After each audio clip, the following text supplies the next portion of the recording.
कि यार आपका मेरे को रैंक लग रहा है। मुझे तो लग रहा था कि एफआर में मेरा तो नहीं होने वाला है। मेरा थोड़ा स्ट्रेच हो गया था। मैंने 9 मंथ्स लगाए थे एएफएम कंप्लीट करने में विद ओके। आर्टिकल से। नहीं झूठ बोल रहा है। जो स्टूडेंट अभी नहीं क्लियर कर पाए उनके पास अराउंड 50 to 60 डेज है, 2 महीने। तो वो भी अगर अच्छे से अभी पढ़ें तो वो भी पास एटलीस्ट आराम से हो सकते हैं, राइट? हाँ। Yes definitely. Right. So hello everyone, today हमारे साथ हैं सीए राहुल नायक जिन्होंने ऑल इंडिया रैंक 31 स्कोर की है सीए फाइनल में, एंड सीए विधि जिन्होंने ऑल इंडिया रैंक 48 स्कोर किया है। सो राहुल एंड विधि दोनों से पूछना चाहूंगा, मतलब सबसे पहले चलो राहुल से शुरू करते हैं कि आपका रिजल्ट के दिन क्या रिएक्शन था, बिफोर रिजल्ट क्या था, फैमिली का क्या रिएक्शन था? सो बिफोर रिजल्ट एक दिन पहले रात को मैंने एक ऑटोमेशन सिस्टम लगा के रखा था कि ओके। वेबसाइट में कोई भी चेंज होगा मेरे पास जो है ना मेल आ जाएगा। एंड अच्छा। मेल में भी ऐसा फायर अलार्म वाला मेल सिस्टम बना के रखा और हम्म। टेबल पे रख के जाके सो गया मैं रात को। और सुबह उठा रिजल्ट ही नहीं है। मुझे लगा सुबह 6 बजे वगैरह करेंगे, मैं तो आराम से उठा 8 बजे, हम्म। रिजल्ट ही नहीं आई। अच्छा। फिर उसके बाद मैंने आसपास पहचान में पूछा, एक ट्वीट आया किसी का कि 11 बजे आने वाला ओके। है। एंड अराउंड 10:45 के अराउंड सब फैमिली वगैरह बैठ के रिजल्ट देखने लगे। अच्छा, सबके एंड मैसेज आने अचानक जब लगे। रिजल्ट आया, हाँ अचानक रिजल्ट आया तो सबसे पहले मेरिट वाला देखा। एंड अच्छा, वहां सबसे पे पहले मेरिट। लाने लगे। हाँ मेरिट क्या वाले बात है, देखा। और आपका इंटर में रैंक था? नहीं नहीं, फिर मैं वाओ, इतना कॉन्फिडेंस। ऐसा नहीं है बट वो हाँ। एक बेंचमार्क रखा था मैंने अपने लिए। ओके, सो रिजल्ट देखने के बाद क्या रिएक्शन रहा आपका? तो मतलब मैं तो एकदम चिल्लाया और कूदने लग गया। एंड पेरेंट्स भी खुश थे, मम्मी भी रोने लग गई, फिर मुझे भी रोना आया। ओके। एंड माहौल ही ऐसा अच्छा हो गया था, सबके कॉल आने चालू हुए धीरे राइट, तो सेम मेरे साथ भी यही हुआ था, मतलब मम्मी साथ में थी। एंड व्हाट अबाउट विदी धीरे। अच्छा। यू, आपका क्या था बिफोर रिजल्ट नाइट, क्या कैसे जा रहा था, एंड आफ्टर रिजल्ट कैसे रहा? मुझे तो लग रहा था कि एफआर में मेरा तो नहीं होने वाला है। तो अच्छा। मैं डरी हुई थी। बट हम्म। मैं सुबह मतलब मैं पीजी में हूँ, तो मेरे घर वाले कोई थे नहीं यहाँ पे, सब रांची में। अच्छा। मैंने अकेले ही अपना रिजल्ट देखा था नेक्स्ट डे। हम्म। तो मैं मतलब ब्रेकफास्ट करने गई थी कैफे, मेरे मतलब अपोजिट टू पीजी में गई थी, और मैं वहां पे लैपटॉप लेके गई थी। तो राइट। मैंने वहीं पे रिजल्ट देखा, तो जैसे ही मैंने देखा 400 के ऊपर मार्क्स है, तो मैंने जस्ट तभी मेरिट लिस्ट देखा कि चांस है कि रैंक आ सकती है। और फिर हम्म। मैंने जस्ट घर पे कॉल लगाया, उनको बताया, तो मम्मी पापा रोने ग्रेट। लगे, फिर सब खुश हो ग्रेट। गए, तो उनको देख के मैं भी रोने लगी वीडियो कॉल पे। सो और आप फिर मम्मी पापा तो मतलब पूरे घर में सबको बताने लगे। सो आप दोनों का लाइक फर्स्ट टाइम एक्सपीरियंस था, रैंक आने वाली है। तो मतलब हम्म। Exam right. से पहले लग रहा था कि रैंक आएगी, मतलब आपको तो लग ही रहा था कि एफआर में मेरा नहीं होगा। तो रैंक तो आप एक्सपेक्ट नहीं कर रहे होंगे। And जितना मेरा इंटरेक्शन हुआ था, आप तो बोल रहे थे कि लिखा क्या, मुझे तो ये भी नहीं पता। एंड और मुझे नहीं था एक्सपेक्टेड, बट बाकी सबको था, तो वही बस होप था कि बाकी सब बोल रहे हैं तो मे बी हो सकता है। Right, right, right. So after like result कैसा, अभी 2 दिन हो गए रिजल्ट आए, तो कैसा फील हो रहा है कि कॉन्ग्रेचुलेशन आपको काफी सारे मिल रहे होंगे, काफी सारे लोग आपको रिकॉग्नाइज कर रहे होंगे? बहुत ज्यादा मुझे लिंक्डइन पे, व्हाट्सएप पे, इंस्टाग्राम पे, हर जगह से बस लोग कांग्रेट्स ही कर रहे हैं, तो बहुत अच्छा लग रहा है। And अभी अभी तक मुझे एक्चुअली सेटल ही नहीं हुआ है कि रिजल्ट आ गया है, रैंक आ गया है। हाँ, और इवन आई थिंक राहुल और विधि से तो मेरा पहले ही बात हुआ कि ये लोग बोल रहे थे कि मैंने उनको पहले ही बोला था कि यार आपका मेरे को रैंक लग रहा है, जितना आपका मॉक टेस्ट में अच्छा। स्कोर आ रहा है मेरे को लग रहा है कि आपका रैंक आ सकता है। बट ये लोग बिलीव करने हाँ के लिए हाँ। रेडी नहीं थे कि नहीं यार, पता नहीं एग्जाम में क्या पूछेंगे। करेक्ट है। राइट। राइट। सो लाइक अब काफी सारे स्टूडेंट्स का ये रहता होगा कि यार रैंकर्स ऐसा क्या पढ़ते हैं, कहाँ से कैसे सब्जेक्ट शुरू करते हैं, कितना पढ़ाई करते हैं। तो एक एक करके क्वेश्चन शुरू करते हैं। जैसे लाइक एक बच्चा सीए फाइनल में एंटर होता है अपना जो सीए इंटरमीडिएट क्वालिफाई करके, तो लाइक कब से उसको पढ़ाई शुरू करनी चाहिए, किस किस सब्जेक्ट से शुरू करना चाहिए?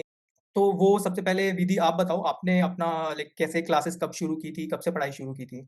तो मैंने इंटर दिया था 2022 में, नवंबर आई गेस, नवंबर 2022 में। तो मैंने फिर जैन में लेक्चर ले लिया था एएफएम का। ओके। बट क्योंकि वो स्टार्टिंग ऑफ आर्टिकलशिप फेज था, तो वो मैं मतलब मेरा थोड़ा स्ट्रेच हो गया था। मैंने 9 मंथ्स लगाए थे एएफएम कंप्लीट करने में विद आर्टिकलशिप।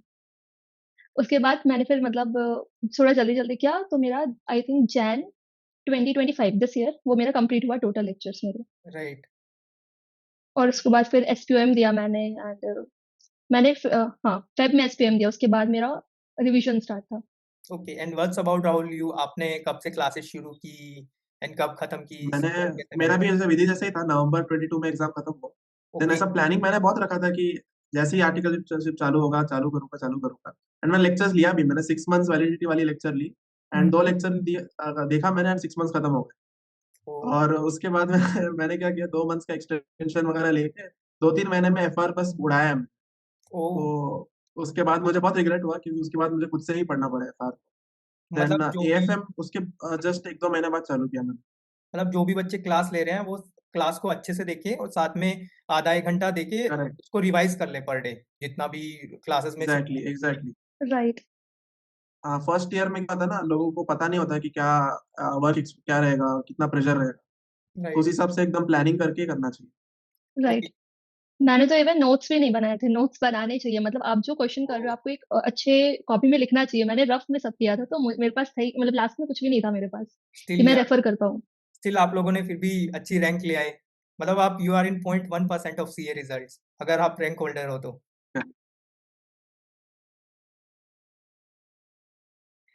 मेरा नेक्स्ट क्वेश्चन इसी से रिलेटेड है कि आपने आर्टिकलशिप प्लस स्टडी को कैसे मैनेज किया कि लाइक काफ़ी सारे स्टूडेंट्स की क्वेरी होती है कि आर्टिकलशिप में हम 8-8 10 घंटे काम करते हैं, ट्रैवलिंग इतना होता है, देन उसके बाद हम पढ़ नहीं पाते कि हमको सुबह क्लासेस लेनी चाहिए, रात को क्लासेस लेनी चाहिए, क्या टाइम होता है? तो राहुल आपसे शुरू कर सकते हैं कि आपने कैसे किया? तो मेरा दिन का एक टारगेट होता है कि एक लेक्चर मैं देख लूँ, अगर 3 आवर्स का है तो, एंड 4 आवर्स का है तो मैं आधा लेक्चर देखूँ। तो मैं ओके, जनरली इतना मेरा टारगेट होता है, and most of the days मेरा वो खत्म हो जाता है। एंड अच्छा। एक और हमारे पास एक वेपन रहता है, वो वीकेंड है। वीकेंड ओह! को आप एक दिन में ही 2 या 3 लेक्चर्स आराम से खत्म कर सकते हैं। Right, right. तो वैसा मैंने प्लान किया है इस बार। Great, great, great and what's about with you?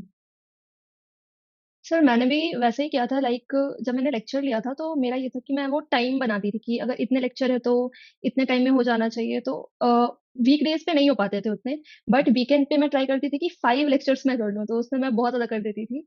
तो वैसे मेरे कंप्लीट हो जाते थे फिर। राइट और आप तो बट मैं जैसे एक ही देखती थी वीक डेज में, जस्ट एक देखती थी मैं lecture. Great, great, great. Even मैं भी अपने टाइम पे एक ही दिखता था एंड लाइक इसके बाद जो क्वेश्चन है जैसे अभी आईसीआई का जो न्यू स्कीम है उसके अंदर सेल्फ पेस ऑनलाइन मॉड्यूल्स भी आ गए हैं तो काफी सारे बच्चे ये डाउट में रहते हैं कि उनको कैसे क्लियर किया जाए तो उसके रिगार्डिंग लाइक विधि आपने कैसे क्लियर किया सेल्फ पेस ऑनलाइन मॉड्यूल को? ओके, तो जब मेरा सारा लेक्चर कंप्लीट हो गया जैन 2025 में, उसके बाद मैंने फेब में एसपीएम का एग्जाम दिया। ओके। मेरे पास ज्यादा टाइम नहीं था क्योंकि फिर सितंबर का भी देना था। राइट, तो राइट। मैंने आई गेस 3 डेज दिए होंगे। 3 डेज लॉ को एंड कॉस्ट को दिया था। तो मैंने कोई लेक्चर नहीं लिया था। मैंने रिवीजन वीडियोस एंड जो नोट्स, मतलब टेलीग्राम ये सब में नोट्स मिल जाते हैं, तो मैंने राइट। वहां से ही नोट्स लिया था और उसी बेस पे किया था। Okay and what's about Rahul you आपने कैसे सेल्फ पेस ऑनलाइन मॉड्यूल को डील किया? आई थिंक मैं सबसे ज्यादा खराब पर्सन रहूंगा यहाँ पे एडवाइस करने के लिए, अच्छा। क्योंकि मेरा ऐसा था, मैंने बुकिंग करी वेबसाइट पे, एंड हम्म। मैं फिर भूल गया। ओह। उसके बाद उसका डेट मुझे याद नहीं था, मेरे माइंड में कोई और डेट था। जस्ट पता नहीं कैसे एग्जाम के एक दिन पहले मैंने देखा, वेबसाइट में हॉल टिकट देखा मैंने रात को 10 बजे, एंड ओके। था कि अगले दिन लॉ का एग्जाम है। एंड ओह। मैंने कुछ चालू नहीं किया था। देन होल नाइट बैठ के मैंने लॉ पढ़ा, एंड सुबह एग्जाम दिया, एंड उसके नेक्स्ट डे मेरा कॉस्टिंग का भी एग्जाम था, वन आफ्टर द अदर। तो तो बस स्टिल ऐसे ही आपने चला गया मेरा। मतलब एक-एक दिन में भी क्लियर कर लिया। मतलब अगर मेरे को कंक्लूड करना हो तो मतलब कोई भी बच्चा 2 या 3 दिन में अच्छे तरीके से सेल्फ पेस ऑनलाइन मॉड्यूल को कवर कर सकता है without any classes, correct. Revision videos और जो भी नोट्स होते हैं उनको देख के वो बंदा अच्छे से प्रिपेयर करके पास हो सकता है, राइट? करेक्ट। हाँ, that is more more than possible. Great और लाइक इस विधि से स्पेशली एक क्वेश्चन है लाइक विधि आप तो इंडस्ट्रियल ट्रेनिंग भी कर चुके हो तो इंडस्ट्रियल ट्रेनिंग में मैनेज हो जाता है काफी सारे बच्चों का क्वेश्चन होता है कि इंडस्ट्रियल ट्रेनिंग में चले जाते हैं टाइम बहुत कम हो जाता है स्टडी लीव्स भी कम मिलती है तो मैनेज हो जाता है। मैंने स्टार्टिंग मैंने लास्ट ईयर अगस्त में स्टार्ट किया था, तो तब मैंने बहुत ज़्यादा मतलब काम किया था लास्ट ईयर। हम्म। फिर 2025 में मैंने सर को बोला था कि सर आप मेरा मैक्सिमम 6:30 तक एक्सटेंड करिएगा, उसके बाद मुझे जाने दीजिएगा। मतलब तो कभी आई थिंक 1-2 वीक ऐसा हुआ होगा जब मैं थोड़ा ज़्यादा एक्सटेंड करके रही होंगी 6:30 के बाद। नहीं तो मैं 6:30 पे निकल जाती थी। उसके बाद फिर मुझे इस ईयर मुझे टाइम मिल गया था, मतलब मैं फिर डायरेक्ट जाके पढ़ती थी। ओ मेरा रूटीन वही था कि इंडस्ट्रियल ट्रेनिंग मतलब 9 to 6 और उसके बाद स्टडी। Great great. तो लाइक नेक्स्ट क्वेश्चन जैसे अपन अब स्टडी लीव्स के फेज में एंटर हो जाते हैं तो सबसे पहले राहुल आपको कितनी स्टडी लीव्स मिली थी? हाँ, मुझे अप्रैल मंथ मेरा ऑफिस में गया था, मुझे मई से मिली थी। बट मई में मेरा ऑलरेडी, मतलब ये अनाउंसमेंट आने से पहले ही मेरा कुछ बाहर जाने का प्लान था। मैं मई तो बाहर ही गया पूरा। ओके, मतलब तो जून जुलाई इन अगस्त 3 मंथ स्टडी लीव। इन टोटली 3 महीने की आपको स्टडी लीव्स रहा। And what's about with yes. You? मुझे जून से मिली थी 3 मंथ्स। सीए को 3 मंथ में क्लियर करना पॉसिबल है इसका मतलब? अभी तो मतलब न्यू स्कीम में तो पॉसिबल है क्योंकि 5 ही सब्जेक्ट हो जाते हैं तो हम्म। उसमें हो जाता हुँ, बट लाइक ऑफिस के साथ भी वो पढ़ना पड़ता है 3 मंथ्स। आपको पढ़ना रिवीजन करना है, बट आपको कंसिस्टेंट पहले से ही रहना पड़ता है। मीन्स जो स्टूडेंट अभी नहीं क्लियर कर पाए, उनके पास अराउंड 50 टू 60 डेज़ है, 2 महीने, तो वो भी अगर अच्छे से अभी पढ़ें, तो वो भी पास एटलीस्ट आराम से हो सकते हैं, राइट? हाँ। है। Yes definitely. राइट। तो अभी अपन शुरू करते हैं जैसे विधि आपसे कि आप 3 मंथ्स आपने अपने कैसे प्लान किए स्टडी लीव्स में, कितने घंटे आप पढ़ते थे और कितनी रिवीजन की, मॉक टेस्ट दिए नहीं दिए, तो उसके बारे में लाइक आपने कैसे प्रिपेयर किया बताओ? मैंने ऑफिस के साथ रिवीजन स्टार्ट कर दिया था क्योंकि मेरे जैन में लेक्चर्स कंप्लीट हो गए थे। राइट, बट जो हम लोग ऑफिस के साथ करते हैं वो उतना इफेक्टिव नहीं होता है क्योंकि फोकस नहीं होता है, फ्लो नहीं होता है। तो कंप्लीटली एग्री। मेन मैंने मई से स्टार्ट किया था। हुँ, मुझे हुँ, फर्स्ट रिवीजन में 15 डेज गए थे। हुँ, हुँ, एक सब्जेक्ट को 15 डेज दिए थे, उसके बाद मेरा आई गेस 7 डेज गए थे नेक्स्ट। जून में 7 डेज मैंने दिए थे। जून राइट, जुलाई जुलाई में मैंने टेस्ट सीरीज ली थी। तो ओके, टेस्ट सीरीज के साथ मेरी एक रिवीजन हो गई थी। ग्रेट, और ग्रेट, फिर मैंने लास्ट एक रिवीजन किया था अगस्त में। ओके तो मेरे टोटल टोटल इफेक्टिव 3 रिवीजन थे। हुँ, हुँ, मतलब 3 रिवीजन करके भी अच्छी खासी रैंक लेके आ सकते हैं अपन 3 महीने में, हाँ। Right. Right and right. What's about Rahul you? आपने अपना स्टडी लीव्स में कैसे प्रिपेयर किया? कितना घंटा पढ़ते थे आप? मेरा कैसा था कि मैं स्टडी लीव पे गया था, मेरा रिवीजन कुछ हुआ नहीं था। लेक्चर्स हो अच्छा, गए थे मेरे सारे। एंड आई थिंक एएफएम का मेरा रिवीजन फर्स्ट रिवीजन हो गया हुँ, था हुँ, तभी। विद इन 40-45 डेज मैंने फर्स्ट रिवीजन किया सारे सब्जेक्ट्स का। हुँ, हुँ, वो इफेक्टिवली बोलूंगा कि 100% सिलेबस कवर किया। बट मैंने उसके बाद टेस्ट सीरीज भी दिया था हर सब्जेक्ट के पेपर के बाद। एंड मेरा टारगेट था कि नेक्स्ट 3 मंथ्स पढ़ने रैंक लाने के लिए पढ़ना है, तो फर्स्ट रिवीजन में एटलीस्ट पास होने जितना क्लैरिटी होना चाहिए। राइट, सो हर सब्जेक्ट में पास होने जितना मैंने पढ़ाई किया first revision. Right, second revision में मैं बैठा तो मेरा ऑब्जेक्टिव था कि पास होने का अभी फिक्स हो गया, अभी रैंक लाए तो सेकेंड रिवीजन में भी एक्स्ट्रा जो बाकी एरियाज कवर नहीं हुए मेरे वो किए। एंड थर्ड रिवीजन में जो वीक पॉइंट्स है वो कवर किए मैंने। ऐसे 3 रिवीजन किए। ग्रेट, ग्रेट और कितने घंटे पढ़ते थे आप? मतलब काफ़ी बंदों का ये क्वेश्चन होता है कि यार ये रैंकर्स हैं, ये तो सोते ही नहीं होंगे, 17-18 घंटे पढ़ते होंगे। मेरा तो ऐसा था कि नहीं। ज्यादा टाइम नहीं था, तो मुझे तो हम्म। ज्यादा पढ़ना पड़ा। मुझे 14-15 आवर्स प्लस तो मैं बैठता था, इफेक्टिवली ओके, 12-13 हो जाता था दिन में। बट 3 मंथ्स कंटिन्यूअसली उतना बैठा मैं, उसके अलावा ज्यादा नहीं। लास्ट के ओनली 3 फॉर महीने में 3 मंथ आप 14 या लास्ट मंथ। 15 आवर्स आप पढ़ते थे, जिसमें हाँ। से 11-12 घंटे ही आपके इफेक्टिव निकलते थे। Yes yes. Right and what's about with you? आप कितना घंटे पढ़ते थे 3 महीने में? मैं भी 12 आवर्स, मेरा 12 आवर्स था। मैंने नाइट में कभी भी मतलब स्लीप कॉम्प्रोमाइज नहीं किया था। मैंने स्लीप में ओके, अच्छे से लेती थी। तो हुँ, मैं पूरे दिन में पढ़ती थी, 12 आवर्स में पढ़ती थी। हुँ, हुँ। और मैं मतलब मेरा कंसिस्टेंट था कि मैं स्टार्टिंग से 12 आवर्स ही पढ़ती थी एंड तक। मतलब एक चीज़ तो क्लियर है कि सीए में कंसिस्टेंसी तो मैटर करती है कि आपको ऐसा राइट। नहीं है कि एक दिन आप 18 घंटे पढ़ लो और अगले दिन आप 4-5 घंटे ही पढ़ो। अगर आप पढ़ना चाहो तो मतलब 12-13 घंटे कंसिस्टेंटली पढ़ो, तो आप still you can score a good rank in CA final, right? Right. Definitely. And अब लाइक लास्ट क्वेश्चन आपका जैसे काफी बच्चों को डीमोटिवेशन होता है लाइक आफ्टर फर्स्ट रिवीजन क्या होता है बच्चों को रिकॉल नहीं होती जब वो सेकंड रिवीजन में जाते हैं और वो अपने आप पे डाउट करने लग जाते हैं कि यार हमने इतना टाइम दिया था पहली रिवीजन में एक भी वर्ड रिकॉल नहीं हो रहा तो उसके रिगार्डिंग लाइक आपने कैसे डीमोटिवेशन को मैनेज किया specially like we can start with Vidhi आपको आपने कैसे डीमोटिवेशन को हैंडल किया? मेरा जो फर्स्ट रिवीजन था तब मेरा रिवीजन बहुत अच्छा हुआ था क्योंकि मैंने ऑफिस के साथ किया था। फिर जब मैं स्टडी लीव पे आई तो मुझे समझ आया कि मैंने कुछ नहीं पढ़ा है अच्छे से। अच्छा। मतलब मुझे कुछ भी रिकॉल नहीं हो पा रहा था। तो फिर मेरे लिए वो फर्स्ट रिवीजन था स्टडी लीव में आके, ऐसा हुआ मेरे साथ। हम्म। बट वो यही रहता है कि धीरे धीरे मतलब फर्स्ट सेकेंड थर्ड लास्ट जाते आते सब चीज याद हो जाती है, सब चीज समझ आ जाती है राइट, वो राइट, स्टार्टिंग से। मेरे लिए डीमोटिवेशन कुछ अलग ही था। वो ऐसा था कि जो मेरे फ्रेंड्स थे वो राइट, लोग बहुत ज्यादा मेरे से ज्यादा रिवीजन कर रिवीजन पा कर रहे रहे थे। मतलब होंगे। अगर मैंने 3 किया तो वो लोग 4 रिवीजन कर रहे हैं, 5 रिवीजन कर रहे हैं। या फिर जो मैंने टेस्ट सीरीज भी दी थी तो मैं 4 डेज लेती थी, नहीं मैं 5 डेज लेती थी, 6th डे मैंने दिया था टेस्ट। और वो राइट, लोग 4 डेज में पढ़ के और फिर टेस्ट देते थे। तो मुझे लगता था कि मैं तो बहुत स्लो हूँ क्योंकि मुझे बहुत टाइम लग रहा है। बट अब मुझे रियलाइज हो रहा है कि नहीं, क्वालिटी बहुत इंपॉर्टेंट है। आप क्वांटिटी मत राइट, देखो। अगर आप एक रिवीजन भी अच्छे से किए हो तो आप क्लियर कर सकते हो।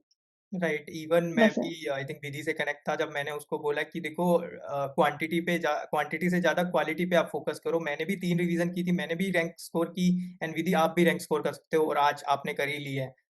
तो सभी को यही एडवाइस रहेगी कि क्वालिटी पे फोकस करो। इवन आपकी 2 रिवीजन हो रही है या 3 रिवीजन हो रही है, तो आपको उस पे ही फोकस करना है। आप स्टिल यू कैन, आप अच्छे मार्क्स लेके आ सकते हो। And what's about Rahul, you आपने क्या रहा था? मतलब मेरे कुछ कपल ऑफ पॉइंटर्स हैं, वो मैं हमेशा ही ध्यान रखता हूँ। कभी हम्म। कुछ डिमोटिवेशन हुआ तो उसको ध्यान रखता हूँ मैं। पहला तो execution is more important then planning. तो राइट। अगर आप प्लान करते रह गए और एग्जीक्यूट नहीं कर पाए, तो जो एग्जीक्यूट कर गया वो आगे निकल जाए। तो राइट। हमेशा मैं ज्यादा ये नहीं सोचता हूँ कि इससे इससे मेरा मार्क्स बढ़ेगा, रैंक आएगा, ये आएगा। राइट। मेरा राइट। सुबह उठ के टारगेट है, इतना पढ़ना है, इतना पढ़ लिया, आज का खत्म हो। हम्म। वो एक है। एंड दूसरा, मैं अपने कोर्स के रिलेटेड ज्यादा लोगों से ज्यादा कनेक्टेड नहीं रहता हूँ। मतलब जो सीए कर रहे हैं उनसे ज्यादा कनेक्टेड नहीं हूँ मैं। सो दैट ऐसा सिर्फ हमारे बबल में ही ना रहे। इसलिए हम्म। मेरे दोस्त सारे बाहर के फील्ड के हैं। और काफी सारे बच्चों को ये कंफ्यूजन होता है कि लाइक स्टडी लीव्स में जाते हैं तो मॉक टेस्ट लिखने चाहिए, नहीं लिखने चाहिए, लिखने चाहिए तो फुल हाँ, मॉक टेस्ट लिखने चाहिए या फिर अपने को चैप्टर वाइज मॉक टेस्ट लिखने चाहिए, और लिखने चाहिए तो कितने लिखने चाहिए और क्या बेनिफिट रहता है? तो like we can start with Rahul आपसे कि राहुल आपको क्या लगता है कि मॉक टेस्ट देने चाहिए, नहीं देने चाहिए? Chapter wise mock test I think अगर आपको पास एग्जाम में बहुत टाइम है तो हो सकता है आप दे दो। बट इफ हाँ। 3-4 मंथ्स ही है तो बेटर है कि आप फुल सिलेबस मॉक टेस्ट देना। एंड हर रिवीजन के बाद एक मॉक टेस्ट देना कंपलसरी है, वरना रिवीजन ही नहीं हुआ ये मान सकते हो आप। राइट। मॉक टेस्ट और इज वो बेंचमार्क है। आपने कितने मॉक टेस्ट लिखे थे? मैंने 2.5 लिखे, मतलब आईबीएस नहीं लिखा मैंने किसी मॉक टेस्ट में। मतलब एंड 3 जो लास्ट सीरीज? मॉक टेस्ट है उसमें ऑडिट नहीं लिखा। Great, great. मतलब ऑन एन एवरेज 3 भी बोल सकता हूँ मैं। 3 सीरीज आपने ली हाँ, तो 3 मॉक टेस्ट आपने लिए। तो व्हाट्स अबाउट विद यू, आपने लाइक मॉक टेस्ट लेने चाहिए, नहीं लेने चाहिए बच्चों को? फायदा हुआ, नहीं हुआ? मैं तो मैं जून में बहुत ही अंडर कॉन्फिडेंट थी, तो मैं रिवीजन ही करी थी। मैंने जुलाई में राइट। पहला टेस्ट सीरीज लिया था। हम्म। तो मुझे मैं इससे एग्री करती हूँ कि आपको हर रिवीजन के बाद टेस्ट सीरीज लेनी चाहिए, आपकी मार्क्स इंक्रीज होती है। तो मैंने राइट। एक ही बार लिया, मैंने जुलाई में लिया था, और फिर मुझे ऐसा था कि मुझे अगस्त में वापस से जो मिस्टेक्स हुई है टेस्ट सीरीज में वो करेक्ट करना है। तो मैंने टेस्ट सीरीज नहीं लिया था, मैं उसी को करेक्ट कर रही थी। तो राइट। ओवरऑल मैंने एक टेस्ट सीरीज ली थी हर सब्जेक्ट के लिए, और आईबीएस की नहीं ली थी मैंने। मतलब आईबीएस की ली थी बट मैंने दिया नहीं आईबीएस, टाइम नहीं था मेरे पास इसीलिए। बट आई फील हाँ। टेस्ट सीरीज बहुत ही इंपॉर्टेंट है, क्योंकि अगर आपको रैंक लानी है राइट। तो टेस्ट सीरीज आपको बताती है कि आप कहाँ पे गलत हो। कुछ एक्सेप्शंस है जो कि टेस्ट सीरीज बिना टेस्ट सीरीज के भी अच्छा करते हैं, बट मेजरली आपको लेनी चाहिए टेस्ट सीरीज सबको। मतलब दोनों को टेस्ट सीरीज से बेनिफिट हुआ है, राइट?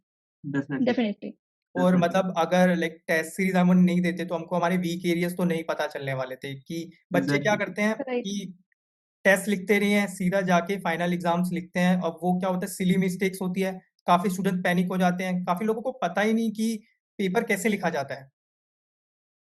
हम्म। राइट। राइट। और एक क्या होता है, हम जब पढ़ाई करते हैं ना, हम चैप्टर वाइज पढ़ाई करते हैं। तो एक चैप्टर हम्म। पढ़ लिया, उसके हम्म। क्वेश्चंस देख लिए, तो क्वेश्चंस पे कॉन्फिडेंस ज्यादा है। बट एग्जाम में सारे चैप्टर जब मिक्स होके आते हैं तो वो एक different kind of analytical skill लगता है उसका। राइट। वो टेस्ट सीरीज में आता है। Right.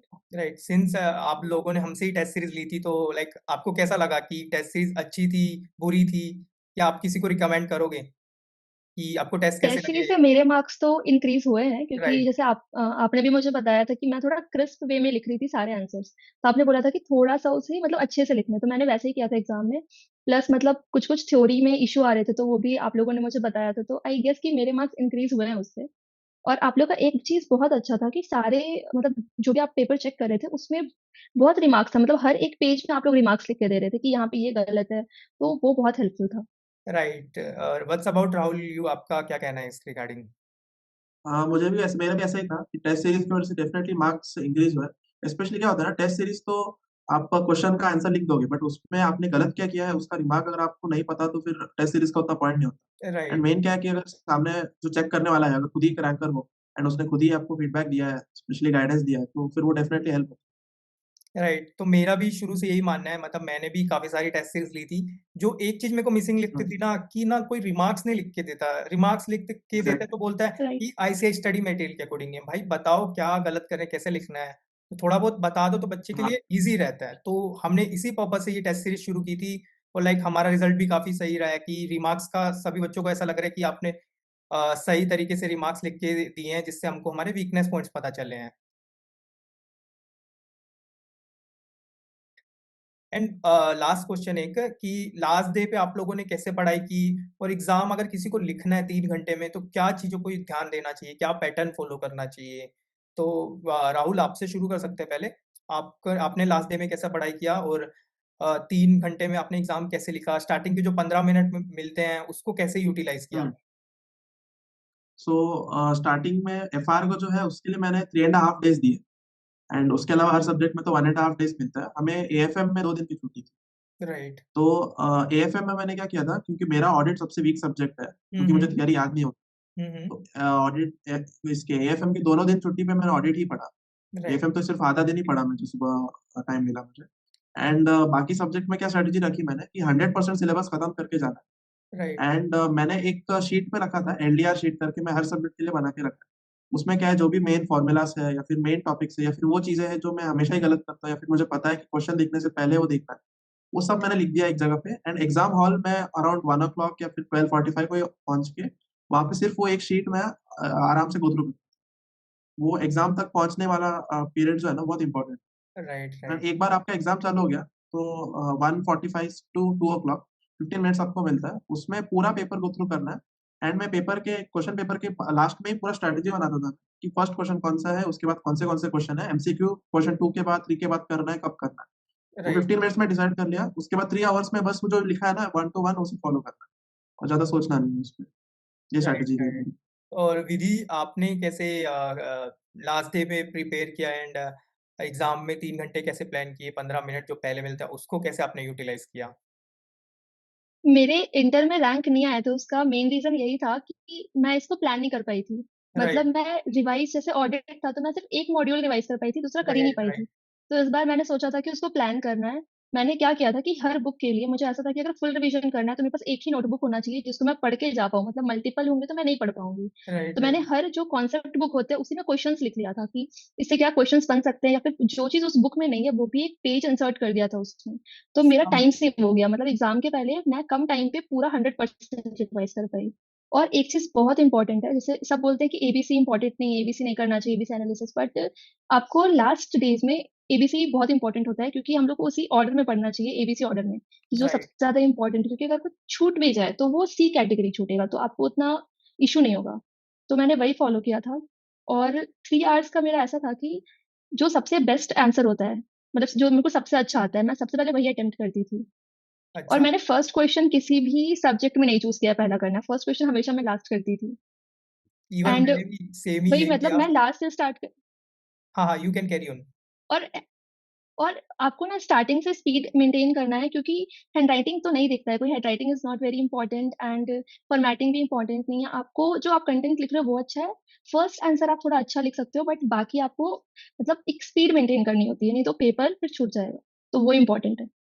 Right. Right. So guys देखो, राहुल की भी इंटर में रैंक नहीं थी, विधि की भी इंटर में रैंक नहीं थी, इवन मेरी भी इंटर में कोई रैंक थी। स्टिल अगर आपको लगता है कि मेरी कोई फाउंडेशन में रैंक नहीं है, इंटर में कोई रैंक नहीं है, मैं कोई 12वीं में ऐसा कोई बच्चा नहीं था जिसने डिस्ट्रिक्ट टॉप किया, वो किया है, तो still you can score a rank in CA final. Right guys? और लाइक, राइट। डेफिनेटली। राइट, तो अब एक आखिरी जैसे क्वेश्चन रहता है अपना बच्चों का, कि रैंक तो आ गई, अब इस रैंक के बेनिफिट क्या रहते हैं? लाइक एक आईसीए का प्रोग्राम रहता है एमडीपी करके, ठीक है, उसमें सारे रैंकर्स अपन मिलते हैं, आपको अच्छी अच्छी अपॉर्चुनिटीज मिलती है। राइट? तो उसके रिगार्डिंग आपका क्या कहना है कि मतलब आफ्टर रैंक कैसा फील होता है लोगों को?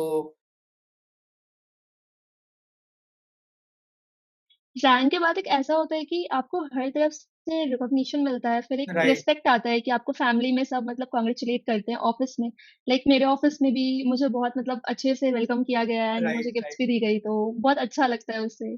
देन उसके बाद अपॉर्चुनिटी ज्यादा आती है, अगर आपका रैंक है तो आप कनेक्ट भी कर पाओगे बहुत लोगों से, मतलब जो रैंकर्स है या फिर जो भी, आप करेक्ट। ज्यादा इजीली कनेक्ट कर पाओगे, आपको थोड़ा सा प्रेफरेंस ज्यादा मिल जाता है।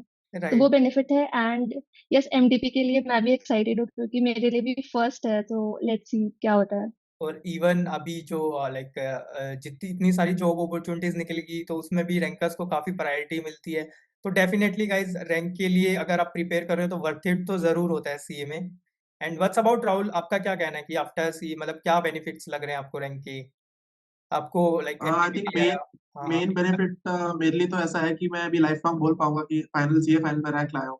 तो वो राइट। एक टैग रहता है जो इट स्टिक्स विद यू, तो वो किधर भी आप यूज कर सकते हो। एंड दूसरा अपॉर्चुनिटीज है, एमडीपी है, that comes with that. Correct, correct. So guys, इस वीडियो में इतना ही। ऑल द बेस्ट आप दोनों को। और लाइक अगर आपके साथ कोई कनेक्ट करना चाहे तो लिंक्डइन पे कर सकता है आपके साथ, दोनों आप लिंक्डइन पे अवेलेबल हो, राइट? यस, गाइस, अगर आपको राइट। बिटकॉइन के डेफिनेटली। साथ कनेक्ट करना हो, कोई गाइडेंस चाहिए, तो you can connect with them on LinkedIn. Even आप मुझसे भी कनेक्ट कर सकते हो through Telegram and LinkedIn. I am also available. So thank you so much, guys. Thanks. Thank you. Thank you Rohit, ये अपॉर्चुनिटी। Okay.